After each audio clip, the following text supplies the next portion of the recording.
का रुख कर लेते हैं और कल बाजार बंद होने से लेकर आज तक जो भी एक्सचेंजेस पर खबरें आई हैं उसमें से important set of news, results, reviews सब कुछ लेकर मेरे सहयोगी शरद दुबे अब हमारे साथ जुड़ गए हैं। शरद, गुड मॉर्निंग। फेस्टिव सीजन की शुरुआत और रिजल्ट की तरफ से भी, रिजल्ट सीजन की तरफ से जो सपोर्ट आना चाहिए था फर्स्ट हाफ में नहीं लेकिन एटलीस्ट सेकंड हाफ में तो हमें मिलना शुरू हो चुका है।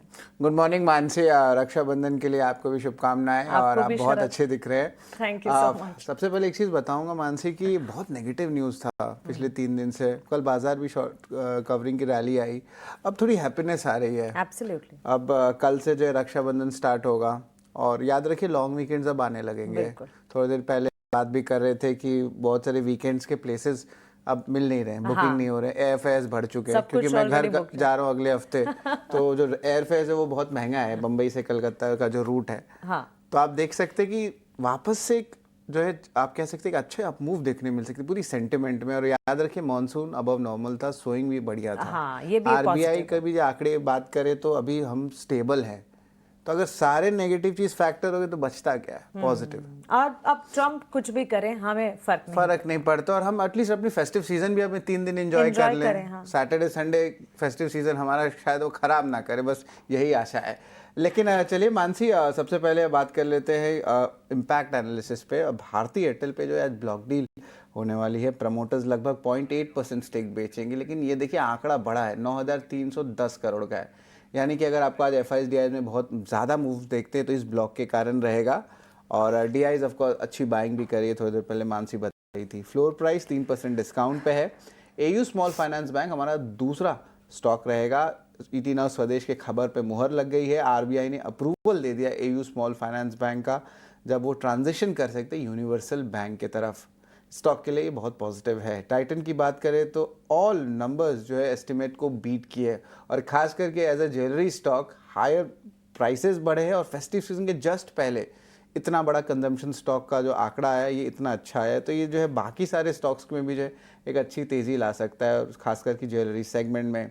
LIC के भी नतीजे स्ट्रॉन्ग आए हैं। नेट प्रॉफिट देखिए 50% ईयर ऑन ईयर बढ़ा है। ऑपरेशनल नंबर भी stable to good set of numbers देखने मिले और कंपनी ने एक हिंट भी दिया है कि एक स्टैंडर्ड ऑन हेल्थ इंश्योरर पे कंपनी पे वो स्टेक भी ले सकते हैं, तो एक्सपेंशन की भी प्लान्स हो रही है। हालांकि ये बहुत बड़ा रेंज बाउंड स्टॉक है LIC, जो इन्वेस्टर्स के पेशेंस को हमेशा टेस्ट करता है। BSE की बात करें तो बहुत अच्छे नंबर्स देखने मिले हैं। ऑपरेशनल और इन्वेस्टमेंट इनकम में सीक्वेंशियली इन नंबर्स को चेक किया जाता है और पैट में जो है 9% का उछाल है। एनालिस्ट एस्टिमेट को बीट किया ही गया है टोटली। और हमने देखा कि दिन के क्लोजिंग में कल के ट्रेडिंग में सारे कैपिटल मार्केट थीम स्टॉक्स में एक तेज़ी आ रही थी।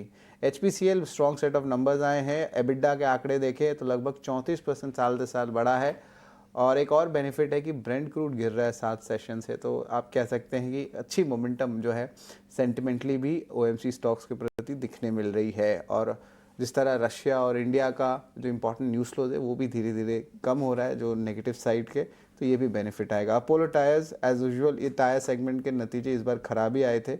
वन टाइम एम्प्लॉय एक्सपेंस के कारण कमज़ोर नतीजे देखने मिले। फर्टिलाइजर स्पेस एकदम शानदार, आप कह सकते हैं स्टार सेक्टर है इस Q1 का। GSFC के शानदार नतीजे आए ऑल राउंड। गोदरेज कंज्यूमर देखे तो कमज़ोर नतीजे आए हैं। मार्जिन स्ट्रीट एस्टिमेट से कम आया है और जो वॉल्यूम ग्रोथ है हालांकि इनलाइन आया है एस्टिमेट से। में रामको सीमेंट पे नज़र डालेंगे, सारे पैरामीटर पे बहुत अच्छी उछाल देखने मिले और आप मार्जिन्स देखें तो 15% से बढ़ के 19% हो गए, तो स्टॉक में जो है अच्छी तेज़ी देखने मिल सकती है। तो नेट मानसी हम कहेंगे कि हिट्स ज़्यादा आए हैं मिड कैप स्मॉल कैप में भी और निफ्टी के अर्निंग्स में भी। तो ये जो सेकेंड सेशन है शायद बेनिफिशियल हो सकता है मार्केट्स के लिए। एब्सोल्युटली शरद, बहुत शुक्रिया आपका हमारे साथ जुड़ने के लिए और ये सारे खबरों वाले शेयर्स हमारे साथ शेयर करने के लिए।